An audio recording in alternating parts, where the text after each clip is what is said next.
पृथ्वी की आंतरिक संरचना। पृथ्वी की आंतरिक संरचना के संबंध में वैज्ञानिकों में मतभेद है। भूगर्भ में पाई जाने वाली परतों की मोटाई, घनत्व, तापमान, भार एवं वहां पाए जाने वाले पदार्थों की प्रकृति पर अभी पूर्ण सहमत नहीं हो पाई है। फिर भी तापमान, दबाव, घनत्व, उल्काओं एवं भूकंपीय तरंगों पर आधारित प्रमाणों को एकत्रित करके पृथ्वी की आंतरिक संरचना के संबंध में जानकारी प्राप्त करने का प्रयास किया गया है। पृथ्वी के अंदर के हिस्से को 3 भागों में बांटा गया है। पहला है भूपर्पटी क्रस्ट, दूसरा है आवरण मेंटल एवं तृतीय है केंद्रीय भाग कोर। तो भूपर्पटी क्या होता है? भूपर्पटी पृथ्वी के ऊपरी भाग को भूपर्पटी कहते हैं। यह अंदर की तरफ 34 किलोमीटर तक का क्षेत्र होता है। यह मुख्यतः बेसाल्ट चट्टानों से बना होता है। इसके 2 भाग होते हैं, सियाल और सीमा। सियाल क्षेत्र में सिलिकन एवं एल्यूमिना तथा सीमा क्षेत्र में सिलिकन एवं मैग्नीशियम की बहुलता होती है। कास्ट का भाग का जो औसत घनत्व होता है, क्रस्ट का जो औसत घनत्व है वो क्या है? 2.7 ग्राम प्रति सेंटीमीटर क्यूब। यह पृथ्वी के कुल औसत जो आयतन है उसका 0.5% घेरे हुए है। तो क्रस्ट के बारे में आपने क्या जाना कि जो क्रस्ट है या भूपर्पटी है उसका औसत घनत्व क्या है? 2.7 ग्राम प्रति सेंटीमीटर क्यूब है। ठीक है। इसी तरह से जो कुल आयतन है वो पृथ्वी के आयतन का 0.5% है। इसमें किन से बना होता है? ये बेसाल्ट चट्टानों का बना होता है। और इसमें जो 2 भाग हैं वो कौन कौन से हैं? सीमा और सियाल। ठीक है। अब भूपर्पटल जो होता है, मतलब कि जो क्रस्ट है उसकी रचना कैसे हुई है, मतलब उसमें कौन कौन से तत्व हैं जिनसे वो बना हुआ है। तो वजन के अनुसार सबसे अधिक ऑक्सीजन 46%, दूसरे स्थान पर सिलिकॉन 27.7%, तीसरे स्थान पर एल्यूमिनियम 8.13%, उसके बाद चौथे स्थान पर लोहा 5%, 5वें स्थान पर कैल्शियम, छठे स्थान पर सोडियम, 7वें स्थान पर पोटेशियम एवं 8वें स्थान पर मैग्नीशियम है। यानी संपूर्ण पृथ्वी का लगभग 98% केवल जो ऊपर 8 जो बताए गए हैं तत्व उनसे मिलकर बना है। शेष भाग titanium, hydrogen, phosphorus, manganese, sulphur, carbon, nickel एवं अन्य पदार्थों से मिलकर बना है। अब बात करते हैं मेंटल के बारे में। तो पृथ्वी की सतह से नीचे जो है 34 किलोमीटर के बाद का जो एरिया है 2900 किलोमीटर का यह जो मोटा क्षेत्र है यह मुख्यतः बेसाल्ट पत्थरों के समूहों की चट्टानों से बना हुआ है। मेंटल के इस हिस्से में मैग्मा चैम्बर पाए जाते हैं। इसका जो औसत घनत्व है वो 3.5 ग्राम प्रति सेंटीमीटर क्यूब है से लेकर के 5.5 ग्राम प्रति सेंटीमीटर क्यूब है। यह पृथ्वी के कुल आयतन का 83% भाग घेरे हुए है। तो आपको बताते चले कि जो परतें पाई जाती हैं पृथ्वी के अंदर, चाहे वो क्रस्ट हो, मेंटल हो या कोर हो, तो इनके बीच में एक संक्रमण जोन होता है जहां पर नीचे जाने पर जो भूकंपीय तरंगे हैं उनमें अचानक परिवर्तन आता है और वो परिवर्तन होता है वो देखने को मिलता है। तो जो बदलाव होता है एक परत से दूसरी परत में जाने करके लेकर के उसमें जो संक्रमण जोन होता है उसे असंबद्धता कहते हैं। तो कॉनराड असंबद्धता जानते हैं किसे कहते हैं? ऊपरी क्रस्ट व निचली क्रस्ट के बीच का जो सीमा क्षेत्र होता है उसे कॉनराड डिसकंटिन्यूटी या कॉनराड असंबद्धता कहते हैं। इसी तरह से मोहरोविसिक डिसकंटिन्यूटी, तो मोहरोविसिक जो डिसकंटिन्यूटी है ये क्रस्ट एवं मेंटल के बीच सीमा क्षेत्र का निर्धारण करती है। इसी तरह से रेपेटी असंबद्धता, ये ऊपरी मेंटल व नीचे मेंटल के 6 सीमा क्षेत्रों को रेपेटी असंबद्धता कहते हैं। इसी तरह से गुटेनबर्ग विसार्ड असंबद्धता, जो कि निचले मेंटल व ऊपरी जो क्रोड होता है मीन्स कोर होता है के सीमा क्षेत्र को गुटेनबर्ग विसार्ड असंबद्धता कहते हैं। इसी तरह से लेहमैन असंबद्धता, बाह्य क्रोड तथा आंतरिक क्रोड के सीमा क्षेत्र को लेहमैन असंबद्धता कहते हैं। अब उसके बाद बात करते हैं केंद्रीय भाग, जो कि सबसे कोर में होता है, केंद्र की ओर होता है पृथ्वी के। वह पृथ्वी का जो केंद्रीय भाग निकल और फेरस से बना होता है। इसका जो औसत घनत्व होता है वो 13 ग्राम प्रति सेंटीमीटर क्यूब होता है। पृथ्वी का केंद्रीय भाग संभवतः द्रव अथवा प्लास्टिक अवस्था में होता है। यह पृथ्वी के कुल आयतन का 16% भाग घेरे हुए है। अगर हम पृथ्वी के औसत घनत्व की बात करें तो उसका औसत घनत्व है 5.5 ग्राम प्रति सेंटीमीटर क्यूब। इसी तरह से जो औसत त्रिज्या है वो है 6370 किलोमीटर। अब मैं आपसे पूछूंगा कि जो है पृथ्वी का जो औसत जो परिधि है वो कितनी है, आप हमको बताइएगा, ठीक है। और अब बात करते हैं कि पृथ्वी के नीचे जाने पर प्रति 32 मीटर की गहराई पर तापमान 1 डिग्री सेंटीग्रेड बढ़ता जाता है। पृथ्वी के स्थलीय क्षेत्र पर यह सबसे जो छोटा जो सबसे नीचे क्षेत्र है वो जॉर्डन में मृत सागर के आसपास का क्षेत्र है। यह समुद्र तल से औसत 400 मीटर नीचा है। सबसे पहले पाइथागोरस ने बताया था कि पृथ्वी गोल है और आकाश गंगा में स्वतंत्र रूप से लटकी हुई है। सर आइजैक न्यूटन ने साबित किया कि पृथ्वी नारंगी के समान है। जेम्स जीन्स ने नारंगी के बजाय नाशपाती के समान बताया है। पृथ्वी के बाह्य सतह को मुख्यतः 4 भागों में बांटते हैं। पहला है स्थलमंडल लिथोस्फीयर, दूसरा है जलमंडल हाइड्रोस्फीयर, वायुमंडल एटमॉस्फेयर और चौथा है जैवमंडल बायोस्फीयर। तो आइए बात कर लेते हैं कि स्थलमंडल क्या है। तो पृथ्वी की संपूर्ण बाह्य परत जिस पर महाद्वीप महासागर स्थित हैं स्थलमंडल कहलाती है। पृथ्वी के कुल जो है 29% भाग पर स्थल तथा 71% भाग पर जल है। पृथ्वी के भू क्षेत्र तथा जल क्षेत्र का जो अनुपात है वो 3:7 है। पृथ्वी की उत्तरी गोलार्ध का 61% तथा दक्षिणी गोलार्ध का 81% क्षेत्रफल जो है में जल का साम्राज्य है। पृथ्वी पर अधिकतम ऊंचाई माउंट एवरेस्ट 8,850 मीटर की तथा अधिकतम गहराई मेरियाना ट्रेंच या मेरियाना गर्त 11,022 मीटर की गहराई पर है। इस प्रकार पृथ्वी की जो अधिकतम ऊंचाई एवं अधिकतम गहराई के बीच लगभग 20 किलोमीटर का अंतर है। स्थलमंडल महाद्वीपीय क्षेत्रों में अधिक मोटी लगभग 40 किलोमीटर तथा महासागरीय क्षेत्रों में अपेक्षाकृत पतली 12 किलोमीटर से 20 किलोमीटर के बीच होती है। अब देखते हैं चट्टान क्या होता है। तो चट्टान जो है पृथ्वी की सतह के कठोरतम भाग होते हैं जो पृथ्वी की बाहरी परत की संरचना की मूलभूत इकाइयां हैं। उत्पत्ति के आधार पर यह 3 प्रकार की होती है। पहली है आग्नेय चट्टान इग्नियस रॉक। यह मैग्मा या लावा के जमने से बनती है जैसे ग्रेनाइट, बेसाल्ट, पेग्माइट, डायोराइट और गैब्रो। आग्नेय चट्टान स्थूल परत रहित कठोर संघनन एवं जीवाश्म रहित होती है। आर्थिक रूप से बहुत ही संपन्न चट्टान होती है। इसमें चुंबकीय लोहा, निकिल, तांबा, सीसा, जस्ता, क्रोमाइट, मैग्नीज, सोना तथा प्लेटिनम पाए जाते हैं। अब हम बात करते हैं कि जो बेसाल्ट है, बेसाल्ट में लोहे की मात्रा सर्वाधिक होती है और इस चट्टान से काली मिट्टी का निर्माण होता है। अब पेग्माइट क्या होता है। तो पेग्माइट कोडरमा या झारखंड में पाई जाने वाली एक अभ्रक होती है। इन्हीं से अभ्रक मिलता है। तो आग्नेय जो चट्टानी पिंड होते हैं वो क्या होते हैं, इग्नियस रॉक बॉडीज। तो मैग्मा के ठंडे होकर ठोस रूप धारण करने से विभिन्न प्रकार के आग्नेय चट्टानी पिंड बनते हैं। इनका नामकरण उनके आकार, रूप, स्थिति तथा आसपास पाई जाने वाली चट्टानों के आधार पर किया जाता है। अधिकांशतः आकाशीय जो पिंड है वो अंतर्वेदी आग्नेय चट्टान के रूप में बनती है।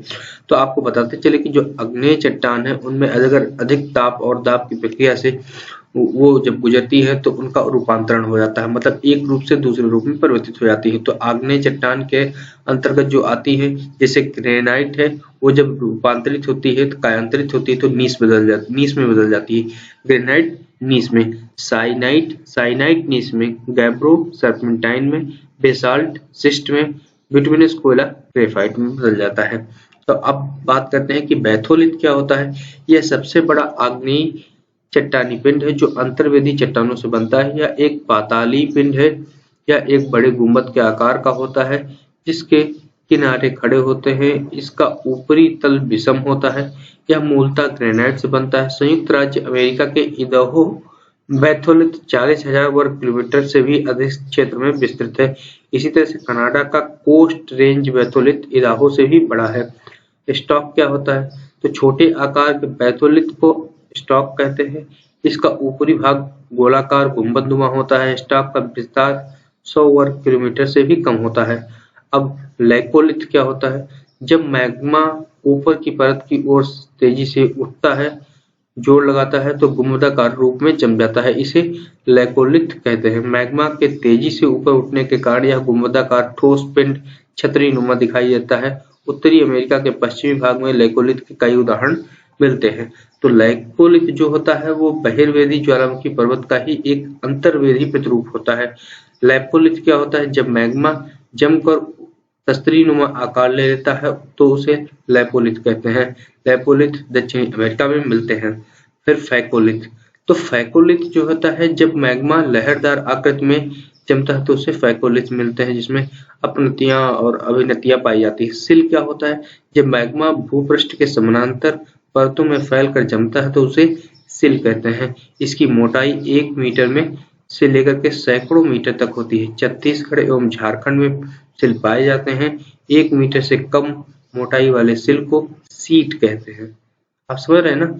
1 मीटर से कम मोटाई वाले जो सिल होते हैं उनको सीट कहते हैं। अब डाइक क्या होता है? तो डाइक जब मैग्मा किसी लंबवत दरार में जमता है तो उसे डाइक कहते हैं। झारखंड के सिंहभूम जिले में अनेक डाइक दिखाई पड़ते हैं। तो अब देखते हैं कि अवसादी चट्टानें क्या होती हैं। सेडिमेंट्री रॉक्स, तो प्रकृति के कारकों द्वारा निर्मित छोटी छोटी चट्टानें किसी स्थान पर जमा हो जाती हैं और बाद में काल में दबाव या रासायनिक प्रक्रिया या प्रतिक्रिया या अन्य कारणों द्वारा परत ठोस रूप में निर्मित हो जाती है। इन्हें ही अवसादी चट्टान कहते हैं, जैसे बलुआ पत्थर, चूना पत्थर, स्लेट, कांग्लोमेरेट, नमक की चट्टानें, सिलखरी आदि। तो अवसादी चट्टानें परतदार चट्टानें होती हैं। इनमें वनस्पति एवं जीव जंतुओं का जीवाश्म पाया जाता है। इन चट्टानों में लौह अयस्क, फास्फेट, कोयला तथा सीमेंट बनाने की चट्टान पाई जाती है। अब बात करते हैं कि जो अवसादी चट्टानें हैं उनका रूपांतरण भी होता है। तो अवसादी चट्टानों के रूप में जैसे सपिंड है, वो जब बदलता है ताप प्रक्रिया होता है तो वो सपिंड शिष्ट कहलाता है। इसी तरह से बलुआ पत्थर जो कि एक अवसादी चट्टान है, वो जब रूपांतरित होता है, कायांतरित होता है तो वो क्वार्टजाइट के रूप में बदल जाता है। शेल जो है वो स्लेट हो जाता है, चूना पत्थर संगमरमर हो जाता है, लिग्नाइट कोयला एंथ्रोसाइट बन जाता है। तो आपको बताते चले कि जो खनिज तेल अवसादी चट्टानों में पाया जाता है। अप्रवेश चट्टानों की 2 परतों के बीच में यदि प्रवेश से सैल की परत आ जाए तो खनिज तेल के लिए अनुकूल स्थिति पैदा हो जाती है। तो दामोदर नदी, महानदी तथा गोदावरी नदी बेसिनों की जो अवसादी चट्टानों में कोयला पाया जाता है। आगरा का किला, दिल्ली का लाल किला बलुआ पत्थर नामक अवसादी चट्टानों का बना है। कायांतरित चट्टानें क्या होती हैं? मेटामॉर्फिक रॉक्स, तो ताप, दाब एवं रासायनिक क्रियाओं के कारण आग्नेय एवं अवसादी चट्टानों में कुछ से जो है कायांतरित चट्टानें जो होती हैं उनका जो है बोलते हैं कायांतरित चट्टानें। तो कायांतरित चट्टानों का अगर रूपांतरण हो जाए तो क्या होगा? से मान लो कि स्लेट जो है एक कायांतरित चट्टान है, मेटामॉर्फोज्ड रॉक है। अगर ये बदलती है, फिर से मेटामॉर्फोज होती है तो वो फाइलाइट में बदल जाती है। अब फाइलाइट जो है वो सिस्ट में बदल जाती है। आइए अब देख लेते हैं वोल्केनो क्या होता है या ज्वालामुखी क्या होता है। तो ज्वालामुखी भूपटल पर वह प्राकृतिक छेद या दरार है। तो ज्वालामुखी क्या है? कोई प्रक्रिया नहीं है। क्या है? एक जो है दरार है या एक छिद्र है जिससे होकर के पृथ्वी का पिघला पदार्थ, लावा, राख, भाप तथा अन्य गैसें बाहर निकलती हैं। ज्वालामुखी के कप के आकार के मुख को क्रेटर कहते हैं। बाहर हवा में उड़ा हुआ लावा शीघ्र ठंडा होकर के छोटे छोटे टुकड़ों में बदल जाता है, जिसे सिंडर कहते हैं। उद्गार में निकलने वाली गैसों में वाष्प का प्रतिशत सर्वाधिक होता है। पेले अश्रु मीन्स पेल स्टीयर की उत्पत्ति ज्वालामुखी के उद्गार के समय ही होता है। उद्गार की अवधि के अनुसार ज्वालामुखी 3 प्रकार की होती है। पहली होती है सक्रिय ज्वालामुखी, एक्टिव वोल्केनो। इसमें अक्सर उद्गार होता है, मतलब कि सक्रिय रहती है हमेशा। वर्तमान समय में विश्व में सक्रिय ज्वालामुखियों की संख्या 500 है। इसमें प्रमुख हैं इटली का एटना तथा स्ट्रोम्बोली। मैक्सिको में स्थित कोलिमा ज्वालामुखी बहुत ही सक्रिय है। इसमें 40 बार से अधिक बार उद्गार हो चुका है। स्ट्रोम्बोली को भूमध्य सागर में सिसिली के उत्तर में लिपारी द्वीप पर अवस्थित है। तो स्ट्रोम्बोली कहाँ पे है? भूमध्य सागर में सिसिली के उत्तर में लिपारी द्वीप है।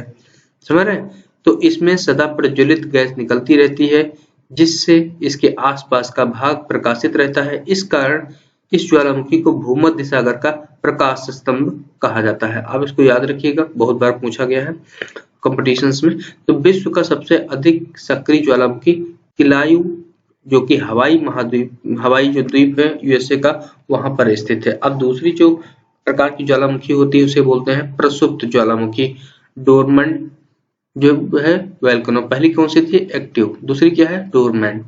तो जिसमें निकट अतीत में उद्गार नहीं हुआ लेकिन कभी भी उद्गार होने की संभावना होती है। उदाहरण के लिए वेसुवियस जो कि भूमध्य सागर में है, क्राकाटेवा जो है वो सुंडा जल जमुमध्य के पास है, फ्यूजियामा जापान के पास, मेयन वो है फिलीपींस के पास। उसके बाद आता है शांत ज्वालामुखी, एक्सटिंक्ट ज्वालामुखी। तो वैसे ज्वालामुखी जिसमें ऐतिहासिक काल में कोई उद्गार नहीं हुआ, जिसमें पुनः उद्गार होने की कोई संभावना नहीं। इस तरह के जो उदाहरण है वो है कोह सुल्तान ईरान में, देवबंद ईरान में, पोपा म्यांमार में, किलिमंजारो अफ्रीका में, चिम्बराजो दक्षिणी अमेरिका में। तो कुल सक्रिय ज्वालामुखी का अधिकांश प्रशांत महासागर के तटीय भाग में पाया जाता है। प्रशांत महासागर के परिमेखला को अग्निवलय, fire ring of the Pacific भी कहते हैं। तो सबसे अधिक सक्रिय ज्वालामुखी अमेरिका एवं एशिया महाद्वीप के तटों पर स्थित हैं। तो आपसे अगर पूछा जाए कि जो सबसे ज्यादा सक्रिय ज्वालामुखी है तो कौन सी है, तो आपको क्या बताओगे? सबसे ज्यादा सक्रिय ज्वालामुखी है उसे आप बताओगे किलायू, ठीक है, जो कि हवाई द्वीप में स्थित है। अब हवाई कहाँ है? वो है अमेरिका में। तो अब बात करते हैं कि जो ऑस्ट्रेलिया महाद्वीप है वहां पर कोई भी ज्वालामुखी नहीं है। तो अब गीजर क्या होता है? गीजर जिसे हिंदी में बोल रहे हैं, तो बहुत से ज्वालामुखी क्षेत्रों में उद्गार के समय दरारों एवं सुराखों से होकर के जल एवं वाष्प कुछ अधिक ऊंचाई तक निकलने लगते हैं। इसे ही गेसर कहा जाता है। जैसे ओल्ड फेथफुल गेसर, यह यूएसए के येलोस्टोन पार्क में स्थित है। इसमें प्रत्येक मिनट में उद्गार होता है। अब धुआंरे क्या होता है? फ्यूमरोल्स क्या होते हैं? तो ज्वालामुखी क्रिया के अंतिम अवस्था के प्रतीक होते हैं। इसमें गैस व वाष्प जो जलवाष्प निकलता रहता है। तो गंधक में सल्फर जो होता है, तो गंधक युक्त धुआंरों को सोल्फतारा कहा जाता है। अलास्का के कटमई पर्वतों को हजारों धुआंरों की घाटी, ए वैली ऑफ द 10,000 स्मोक्स कहा जाता है। ईरान का कोह सुल्तान धुआंरा व न्यूजीलैंड के प्लेंटी की घाटी में स्थित व्हाइट द्वीप का धुआंरा भी प्रसिद्ध है। तो आप समझ सकते हैं कि धुआंरे क्या होते हैं। और उसके बाद जो है ईरान का जो कोह सुल्तान और जो कोह सुल्तान का जो धुआंरा है और न्यूजीलैंड की प्लेंटी की घाटी। तो आप मैप पे देखिएगा प्लेंटी की घाटी कहाँ पे है। तो ये जो फेमस है, तो आप देख लेते हैं कि जो है विश्व का जो सबसे ऊंचा ज्वालामुखी पर्वत है वह है कोटोपैक्सी, जो कि 19,600 से अधिक फीट की ऊंचाई पर इक्वेडोर में स्थित है। कोटोपैक्सी याद रखिएगा इसको। विश्व की सबसे ऊंचाई पर स्थित सक्रिय ज्वालामुखी ओजस डेल सलाडो एंडीज पर्वत में अर्जेंटीना चिली सीमा पर स्थित है। तो विश्व का सबसे ऊंचा ज्वालामुखी पर्वत कौन सा हो गया? कोटोपैक्सी। इसी तरह से विश्व का सबसे अधिक ऊंचाई पर स्थित सक्रिय ज्वालामुखी ओजस डेल सलाडो है, जो कि अर्जेंटीना और चिली की देश के सीमा पर स्थित है। तो विश्व की सबसे ऊंचाई पर स्थित शांत ज्वालामुखी है वो है माउंट एकांकगुआ, जो कि एंडीज पर्वत श्रृंखला पर स्थित है। इसकी जो ऊंचाई है वो 6960 मीटर है। अब मैंने भूकंप के बारे में जान लिया कुछ, अब पहले ज्वालामुखी के बारे में कुछ जान लिया, अब भूकंप के बारे में कुछ जानते हैं। तो भूगर्भ शास्त्र की एक विशेष शाखा जिसमें भूकंपों का अध्ययन किया जाता है उसे सिस्मोलॉजी कहते हैं।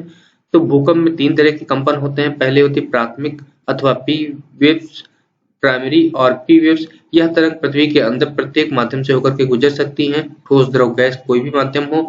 इसकी जो औसत वेग होता है वो 8 किलोमीटर प्रति सेकंड होता है। यह गति सभी तरंगों से अधिक होती है, जिससे ये तरंगे किसी भी स्थान पर सबसे पहले पहुंचती हैं। पृथ्वी से गुजरने के लिए इन तरंगों द्वारा अपनाया गया जो मार्ग होता है वो नतोदर होता है। इसी तरह से जो द्वितीय तरंगे होती हैं या एस तरंगे होती हैं, सेकेंडरी वेव्स होती हैं, इन्हें अनुप्रस्थ तरंगे भी कहती हैं। पहली क्या है? अनुदैर्ध्य तरंगे होती हैं, दूसरी अनुप्रस्थ तरंगे होती हैं। यह तरंगे केवल ठोस अवस्था से होकर के गुजरती हैं। इनका जो औसत वेग होता है वो प्रथम प्राथमिक तरंगों का आधा लगभग में 4 किलोमीटर प्रति सेकंड होता है। अब तीसरी प्रकार की जो भूकंपीय तरंगें होती हैं वो होती हैं सतही या एल वेव्स, सरफेस वेव्स या लॉन्ग वेव्स या एल वेव्स या लव वेव्स भी कहते हैं। इन्हें धरातली या लंबी तरंगों के नाम से भी जाना जाता है। इन तरंगों की खोज एच.डी. लव ने की थी, इसीलिए कई बार इन्हें लव वेव्स के नाम से भी पुकारा जाता है। इनका अन्य नाम आर वेव्स भी है, रे लाइट वेव्स। ये तरंगे मुख्यतः धरातल तक ही सीमित होती हैं।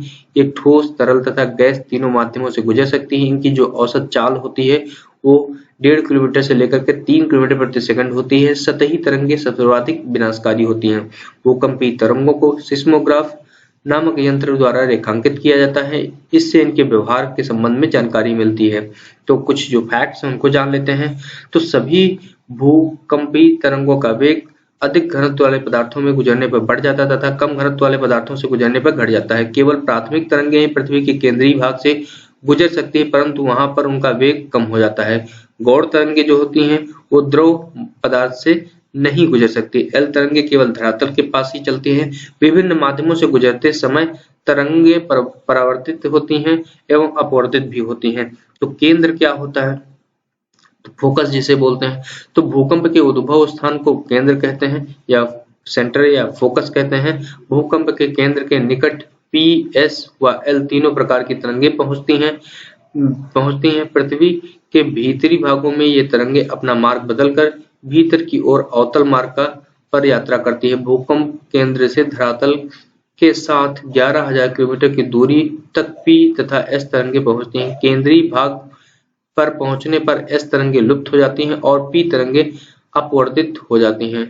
इस कारण भूकंप के केंद्र से 11,000 किलोमीटर के बाद लगभग 5,000 किलोमीटर तक कोई भी तरंग नहीं पहुंच पाती है। इस क्षेत्र को छाया क्षेत्र, शैडो जोन कहा जाता है। अधिकेंद्र क्या होता है? एपिसेंटर। तो भूकंप के केंद्र के ठीक ऊपर पृथ्वी की सतह पर स्थित वह बिंदु जिसमें सबसे पहले जो है पी वेव्स पहुंचती हैं उसे अधिकेंद्र कहते हैं या एपिसेंटर कहते हैं। अंतःसागरीय भूकंपों द्वारा उत्पन्न लहरों को जापान में सुनामी कहा जाता है। जिन संवेदनशील यंत्रों द्वारा भूकंपीय तरंगों की तीव्रता मापी जाती है उन्हें भूकंप लेखी या सिस्मोग्राफ कहते हैं। इनके 3 स्केल हैं, एक है राशि फेरेल स्केल, मर्केली स्केल व रिक्टर स्केल। तो आइए जान लेते हैं कि रिक्टर स्केल क्या होता है। तो रिक्टर स्केल जो है भूकंप की तीव्रता एवं ऊर्जा को मापने वाली रिक्टर स्केल का विकास अमेरिकी वैज्ञानिक चार्ल्स रिक्टर ने 1935 में किया था। यह एक लघुगणकीय पैमाना है जिसमें जो पाठ्यांक है वो 1 से 9 तक होता है। रिक्टर स्केल पर प्रत्येक अगली इकाई पिछली इकाई की तुलना में 10 गुना अधिक तीव्रता रखता है। इस स्केल पर 2 से 3 की तीव्रता का अर्थ हल्का भूकंप होता है, जबकि 6.2 की तीव्रता का अर्थ शक्तिशाली भूकंप होता है। अब विभिन्न स्थलाकृतियां क्या होती हैं उनको देख लेते हैं जो धरातल पे। तो डिफरेंट टाइप्स ऑफ टोपोग्राफी होती है उनको देख लेते हैं। तो निर्माण के आधार पर स्थलाकृतियां 3 प्रकार की होती हैं। पहली पर्वत, पठार तथा मैदान। तो पर्वत जो है देख लेते हैं। पर्वत उत्पत्ति के अनुसार 4 प्रकार के होते हैं। पहले है ब्लॉक पर्वत, ब्लॉक माउंटेन। जब चट्टानों में स्थित भ्रंश के कारण मध्य भाग नीचे धंस जाता है तो अगल बगल के जो ऊंचे उठे हुए भाग होते हैं उन्हें ब्लॉक पर्वत कहते हैं। बीच में धंसे हुए भाग को रिफ्ट घाटी कहते हैं। इन पर्वतों के शीर्ष समतल किनारे तीव्र भ्रंश कगारों में सीमित होते हैं। इस प्रकार के पर्वत के उदाहरण वासजेस फ्रांस में, ब्लैक फॉरेस्ट जर्मनी में, साल्ट रेंज पाकिस्तान में स्थित हैं। तो मैंने आपको बता दिया कि ब्लॉक पर्वत के बारे में। अब आपको बताते चले कि कुछ फैक्ट्स हैं उनको याद कर लेना। जैसे पर्वत के निर्माण संबंधी बहुत से सिद्धांत हैं, जैसे भूसन्नति का सिद्धांत जिसके जो प्रणेता थे वो भूगोलवेत्ता थे कोवर। इसी तरह से तापीय संकुचन सिद्धांत जेफरीज, महाद्वीपीय फिसलन सिद्धांत डेली, महाद्वीपीय विस्थापन सिद्धांत वेगनर, संवहन तरंग सिद्धांत होम्स, रेडियो एक्टिविटी जोली, प्लेट टेक्टोनिक्स या प्लेट विवर्तनिकी सिद्धांत जो है हैरी हेस। तो आपको बताते चले कि प्लेट विवर्तनिकी शब्दावली का प्रयोग सर्वप्रथम टोरंटो विश्वविद्यालय के टूजो विल्सन ने 1965 में किया था। प्लेट विवर्तनिकी सिद्धांत की जो वैज्ञानिक व्याख्या है उसे WJ मॉर्गन ने दिया था। विश्व की जो सबसे लंबी रिफ्ट घाटी है वो जॉर्डन की घाटी है, जो कि लाल सागर की बेसिन से होते हुए जाम्बेजी नदी तक 4800 किलोमीटर लंबी होती है। अब मैंने आपको बता दिया कि अवशिष्ट पर्वत क्या होता, मतलब पहला बताया मैंने क्या है, ब्लॉक पर्वत क्या होता है। अब हम बात करते हैं अवशिष्ट पर्वत के बारे में, रेजिडुअल माउंटेन्स के बारे में। ये पर्वत चट्टानों के अपरदन के फलस्वरूप निर्मित होते हैं, जैसे विंध्याचल एवं सतपुड़ा, नीलगिरी, पारसनाथ, राजमहल की पहाड़ियां, जो कि भारत में प्रमुख उदाहरण हैं। अब सियरा स्पेन में, गैसा एवं बूटे अमेरिका में। अब तीसरा होता है संचित पर्वत, एक्युमुलेटेड माउंटेन्स। तो संचित पर्वत का मतलब क्या होता है, भूपटल पर मिट्टी, बालू, कंकड़, पत्थर, लावा के एक स्थान पर जमा होते रहने के कारण बनने वाला पर्वत होता है। रेगिस्तान में बनने वाले बालू के स्तूप इसी श्रेणी में आते हैं। अब तीसरा जो सबसे इम्पोर्टेंट जो पर्वत श्रेणी है, जो पर्वत निर्माण की जो परंपरा के अंतर्गत जो श्रृंखला है, वो है वलित पर्वत या फोल्ड माउंटेन। ये पृथ्वी की आंतरिक शक्तियों के कारण धरातल की चट्टानों के मुड़ जाने से बनते हैं। ये लहरदार पर्वत होते हैं जिन पर असंख्य अपनतियां एवं अवनतियां होती हैं, जैसे उदाहरण के लिए हिमालय, आल्प्स, यूराल, रॉकीज एवं एंडीज। तो विश्व के विशाल वलित पर्वतों की रचना आज से लगभग 30 मिलियन वर्ष पूर्व हुई थी। विश्व की सबसे लंबी पर्वत श्रेणी एंडीज पर्वत श्रेणी दक्षिणी अमेरिका के पश्चिमी तट पर स्थित है, और इसी तरह से जो विश्व की सबसे ऊंची जो चोटी है वो माउंट एवरेस्ट 8,848 मीटर नेपाल में स्थित है। अफ्रीका का जो सर्वोच्च शिखर है वो माउंट किलिमंजारो है, जो कि 5895 मीटर की ऊंचाई पर तंजानिया में स्थित है। वलित पर्वतों के निर्माण का जो आधुनिक सिद्धांत है वो प्लेट टेक्टोनिक्स या प्लेट विवर्तनिकी के सिद्धांत पर आधारित है। जहां आज हिमालय खड़ा है, वहां पर किसी समय टेथिस सागर नामक विशाल भू अपनति या भू द्रोणी थी, और अब जो दक्षिणी पठार के उत्तर की ओर विस्थापित होने के कारण टेथिस सागर में बल पड़ गए और वह ऊपर उठ गया, जिससे जो है संसार के सबसे ऊंचे पर्वत जो है हिमालय का निर्माण हुआ। तो भारत का जो अरावली पर्वत है वो विश्व के सबसे पुराने वलित पर्वतों में गिरा जाता है। इसकी जो चोटी है वो माउंट आबू के निकट, जो सबसे ऊंची चोटी है कौन सी है अरावली की, वो है गुरु शिखर, जिसकी ऊंचाई समुद्र तल से 1722 मीटर है। कुछ विद्वान अरावली पर्वतों को अवशिष्ट पर्वत की श्रेणी में रखते हैं। ठीक है, तो पठार क्या होता है, मैंने आपको पहले बताया पर्वत। अब पठार क्या होता है, प्लेटू। तो धरातल पर विशिष्ट स्थलरूप जो अपने आसपास से स्थल से पर्याप्त ऊंचा होता तथा शीर्ष भाग जो होता है वो चौड़ा एवं सपाट होता है। सामान्यतः जो पठार की ऊंचाई है वो 300 से 500 फीट होती है। कुछ अधिक ऊंचाई वाले भी पठार हैं, जैसे तिब्बत का पठार जो कि 16,000 फीट की ऊंचाई पर स्थित है, बोल्विया का पठार 12,000 फीट की ऊंचाई पर, कोलंबिया का पठार 7800 फीट की ऊंचाई पर स्थित है। तो पठार निम्न प्रकार के होते हैं। पहला कौन सा है, अंतर पर्वतीय पठार, मतलब कि दो पर्वतमालाओं के बीच में स्थित पठार। इसी तरह से पर्वतपदीय पठार, पर्वतपदीय पठार का मतलब पर्वत तल एवं मैदान के बीच उठे हुए समतल भाग को पर्वतपदीय पठार कहते हैं। इसी तरह से महाद्वीपीय पठार, जब पृथ्वी के भीतर जमा लैकोलिथ भूपृष्ठ के अपरदन के कारण सतह पर ऊपर उभर आते हैं, तब ऐसे पठार बनते हैं, जैसे दक्षिण का पठार। अब हो गया तटीय पठार। तो तटीय पठार क्या होता है, समुद्र के तटीय भाग में स्थित होता है। गुंबदाकार पठार का मतलब क्या होता है, चलन क्रिया के फलस्वरूप निर्मित जो पठार होता है उसे जो है गुंबदाकार पठार कहते हैं। जैसे रामगढ़ का पठार जो है, रामगढ़ का जो गुंबद है वो भारत में इसका उदाहरण है। तो मैदान क्या होता है, मैंने आपको बताया, पहले पर्वत, फिर उसके बाद पठार। अब मैदान की बात करते हैं, प्लेन्स। तो प्लेन्स जो है 500 फीट से कम ऊंचाई वाले भूपृष्ठ के समतल भाग को मैदान कहते हैं। मैदान अनेक प्रकार के होते हैं, जैसे अपर्दनात्मक मैदान। तो अपर्दनात्मक मैदान क्या होता है कि नदी, हिमानी, पवन जैसी शक्तियों के कारण अपर्दन से इस प्रकार के मैदान बनते हैं, जो कि निम्न है। तो अपर्दनात्मक मैदान के अंतर्गत कौन कौन से मैदान आते हैं, जैसे लोएस का मैदान हवा द्वारा उड़ाकर लाई गई मिट्टी एवं बालू के कणों से निर्मित होता है। दूसरा कास्ट के मैदान, चूने पत्थर की चट्टानों के घुलने से निर्मित मैदान जो होते हैं। संप्राय मैदान, समुद्र के निकट मैदान जिनका निर्माण नदियों के अपरदन के फलस्वरूप होता है। ग्लेशियल मैदान, हिम के जमाव के कारण निर्मित दलदली मैदान जहां पर केवल वन पाए जाते हैं। उसके बाद रेगिस्तानी मैदान, वर्षा के कारण बनी नदियों के बहने के फलस्वरूप इनका निर्माण होता है। तो अब जो है बात करते हैं निक्षेपणात्मक मैदान। तो पहला हो गया अपरदनात्मक, जिसके अंतर्गत मैंने आपको 5 कैटेगरी बताई। अब निक्षेपणात्मक जो मैदान होता है उनको देख लेते हैं। तो नदी निक्षेपण द्वारा बड़े बड़े मैदानों का निर्माण होता है। इसमें गंगा, सतलज, मिसिसिपी, वांगो के मैदान प्रमुख हैं। इस प्रकार के मैदानों में जलोढ़ का मैदान, डेल्टा का मैदान जो है प्रमुख है। तो भिन्न भिन्न जो प्रकारों के जो कारक हैं उनके द्वारा स्थलाकृतियों का निर्माण होता है, जैसे हिम, जल, कॉस्ट, उसके बाद परिहिमानी, इस तरह के जो भी बहुत से कारक है जिनके फलस्वरूप बहुत से अपरदनात्मक एवं निक्षेपणात्मक जो है स्थलाकृतियों का निर्माण होता है, उस स्थलाकृतियों का निर्माण होता है। तो भिन्न भिन्न की जो स्थलाकृतियों का निर्माण होता है उसमें भूमिगत जल द्वारा जो निर्मित स्थलाकृतियां होती हैं उनको जान लेते हैं। तो भूमिगत जल द्वारा निर्मित स्थलाकृतियों में उत्सुत कुआं, आर्टिसियन वेल, गीजर, घोल रंध्र, डोलाइन, कास्ट झील, युवाला, पोलजे, कंदरा, स्टेलेक्टाइट, स्टेलेग्माइट, लैपीज है। तो सर्वाधिक जो उत्सुत कूप है वो ऑस्ट्रेलिया में पाए जाते हैं, इसको आपको याद रखना है।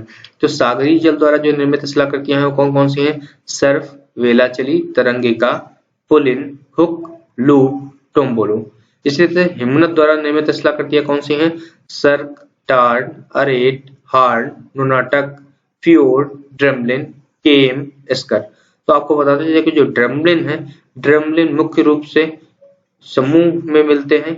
इसका कारण ऐसा है कि इसी कारण से इनकी स्थलाकृति को अंडे की टोकरी की स्थलाकृति, बास्केट ऑफ एग टोपोग्राफी भी कहते हैं। तो पवन द्वारा निर्मित स्थलाकृतियां कौन कौन सी हैं? ज्यूगेन, यार्डंग, इंसलबर्ग, छत्रक, playa, lagoon, barchan, loess, pediplain. अब समुद्री तरंग द्वारा जो निर्मित स्थलाकृतियां होती हैं वो कौन कौन सी हैं? समुद्री भृगु, भुजिया, लैगून झील, रिया तट, जैसे भारत का जो पश्चिमी तट उसे रिया तट कहते हैं, और उसके बाद स्टैग, डाल्मेशियन, यूगोस्लाविया का तट। अब वी आकार की घाटी नदी में बनती है। गार्ज का निर्माण नदी की युवावस्था में होता है। लटकती घाटियां, यू आकार की घाटी एवं मोरेन हिमानी क्षेत्र में बनते हैं। यू आकार की घाटी के तल चौड़े एवं किनारे चिकने एवं तीव्र ढाल वाले होते हैं। जल निर्मम छिद्र सिंक होल्स जो होते हैं और कास्ट मैदान चूना क्षेत्रों के स्थलाकृतियों में पाए जाते हैं। मरु टिब्बा मीन्स सैंड ड्यून्स जो होते हैं हवा के तेज वेग से बनने वाले रेतीले टीलों को कहते हैं। इनके निर्माण के लिए अवरोध का होना आवश्यक होता है। नौचंद्राकार टिब्बे जिनकी भुजाएं पवनों की दिशा की ओर निकली होती हैं उन्हें बरखान कहते हैं। बहुत गहरी हिमनद गर्तें जिनमें समुद्र का जल भर जाता है तथा जो समुद्री रेखा तट पर स्थित होती हैं उन्हें फ्योर्ड कहते हैं। जो सर्क जो होते हैं वो क्या होते हैं? गहरे, लंबे, चौड़े गर्त होते हैं जिनकी दीवार तीव्र ढाल वाली, सीधी या अवतल होती है। अधिकतर सर्क हिमनद घाटियों के शीर्ष पर पाए जाते हैं। हिमनद के पिघलने पर जल से भरी सर्क को सर्क झील या डार्न झील कहते हैं। सर्क के शीर्ष पर अपर्दन होने से हार्न का निर्माण होता है। आल्प्स पर्वत की चोटी, मैटरहॉर्न तथा हिमालय पर्वत की सबसे ऊंची चोटी एवरेस्ट वास्तव में हार्न है जो कि सर्क के शीर्ष अपर्दन से निर्मित है। लगातार अपर्दन से सर्क के दोनों ओर जो है दीवारें तंग हो जाती हैं और इस आकार से कंघी नुमा या आरी के समान कटकों का निर्माण होता जाता है।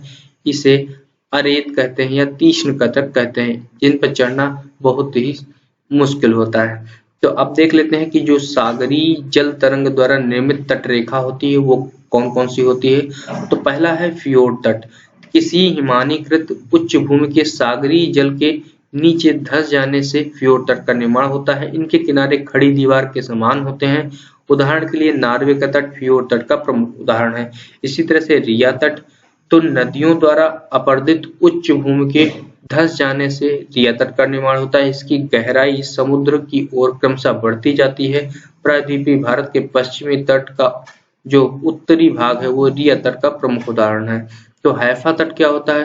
हैफा तट जो है सागरीय तटीय भाग के किसी निम्न भूमि में डूब जाने से बनता है। सागरीय भाग का किसी निम्न भूमि में उसका तट डूब जाने से बनता है हैफा तट।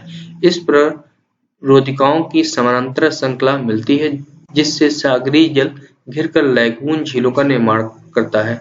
तो यूरोप का बाल्टिक तट हैफा तट का अच्छा उदाहरण है।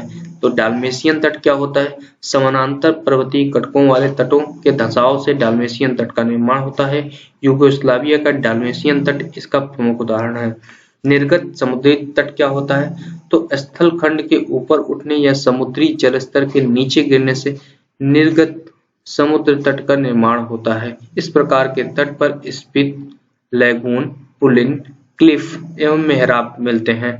भारत में गुजरात व काठियावाड़ तट इनके प्रमुख जो है उदाहरण है। अब बात करते हैं वन की। तो वन कितने प्रकार के होते हैं उनके बारे में जानते हैं। तो वन निम्न प्रकार के होते हैं। कौन कौन से होते हैं? उष्णकटिबंधीय सदाबहार one, tropical evergreen forest, rain forest. तो इस प्रकार के वन विषुवतरेखीय प्रदेश एवं उष्णकटिबंधीय प्रदेश में पाए जाते हैं, जहां 200 सेंटीमीटर से अधिक वर्षा होती है। यहाँ पेड़ों की जो पत्तियां होती हैं वो चौड़ी होती हैं। यहाँ अब आपको बताते चले कि एनाकोंडा जो कि विश्व का सबसे बड़ा सांप है, उष्णकटिबंधीय सदाबहार वनों में पाया जाता है। अब बात करते हैं दूसरे प्रकार के वन। तो उष्णकटिबंधीय अर्ध पतझड़ वन, तो tropical semi deciduous forest 150 centimetre से कम वर्षा प्राप्त करने वाले क्षेत्रों में ये वन पाए जाते हैं। साल, सागवन एवं बांस इसी श्रेणी के वन में पाए जाते हैं। अब बात करते हैं तीसरे प्रकार के वन। तो होते हैं विषुवतरेखीय वन। इन वनों में वृक्ष एवं झाड़ियों का मिश्रण होता है। जैतून, कार्क तथा ओक यहाँ के जो है प्रमुख क्या है? वन है। तो अब टैगा वन क्या होता है? तो टैगा वन जो होते हैं ये सदाबहार वन होते हैं। इन वन के वृक्ष की पत्तियां नुकीली होती हैं। टुंड्रा वन क्या होते हैं? यह बर्फ से ढका रहता है। गर्मी में यहाँ पर मांस तथा लाइकेन उगते हैं। पर्वतीय वन क्या होते हैं? यहाँ चौड़ी पत्ती वाले शंकुधारी वृक्ष पाए जाते हैं। अब बात करते हैं घास के मैदान की, जो कि बहुत सी प्रतियोगी परीक्षाओं में पूछे जाते हैं। तो घास भूमियों को दो वर्गों में विभाजित किया जाता है। पहला है उष्णकटिबंधीय घास भूमियां, ट्रॉपिकल ग्रासलैंड्स। तो इसके अलग अलग देशों में अलग अलग नाम है। जैसे अफ्रीका में इसे सवाना कहा जाता है, ब्राजील में कंपोज, वेनेजुएला एवं कोलंबिया में लानोज कहा जाता है।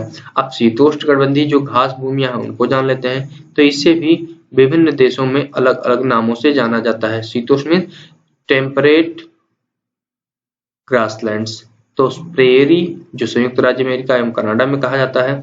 इसी तरह पंपास अर्जेंटीना में कहा जाता है, विल्ड दक्षिण अमेरिका में, अफ्रीका में, डाउन्स ऑस्ट्रेलिया में, स्टेपी एशिया, यूक्रेन, रूस, चीन के मंचूरियन प्रदेश में कहा जाता है। अब मैंने आपको इतनी जानकारी आपको दे दी है। अब महाद्वीपों के बारे में जो जितने भी महाद्वीप हैं, एशिया हो गया, अफ्रीका हो गया, फिर उसके बाद यूरोप हो गया, उत्तरी अमेरिका हो गया, दक्षिणी अमेरिका हो गया, अंटार्कटिका हो गया, और जितने भी ये महाद्वीप हैं सभी महाद्वीपों के बारे में हम अगले वीडियो में पढ़ेंगे और जानेंगे कि उनकी क्या विशेषताएं हैं, कि उनसे क्या क्या प्रश्न बनते हैं, क्या क्या उनसे रिलेटेड इंटरेस्टिंग फैक्ट्स हैं, उनको जानेंगे। तो ये इस वीडियो को शेयर करने का हमारा जो उद्देश्य था कि भाई बहुत से छात्र ऐसे हैं जिनके पास जो किताब में वो खरीदने के पैसे नहीं है, तो उनके लिए जो है ये वीडियो अपलोड किया जा रहा है, जिससे कि वो कॉम्पिटिटिव एग्जाम्स की तैयारी करते रहें। तो हो सकता है आपको ये वीडियो रोचक लगा हो। अगर ये रोचक लगा तो आप उन लोगों तक ये वीडियो शेयर करिए जिनको इस वीडियो की वास्तव में आपको लगता है कि जरूरत है। तो अगले वीडियो में हम बात करेंगे विश्व के जो महाद्वीप हैं उनके बारे में। धन्यवाद।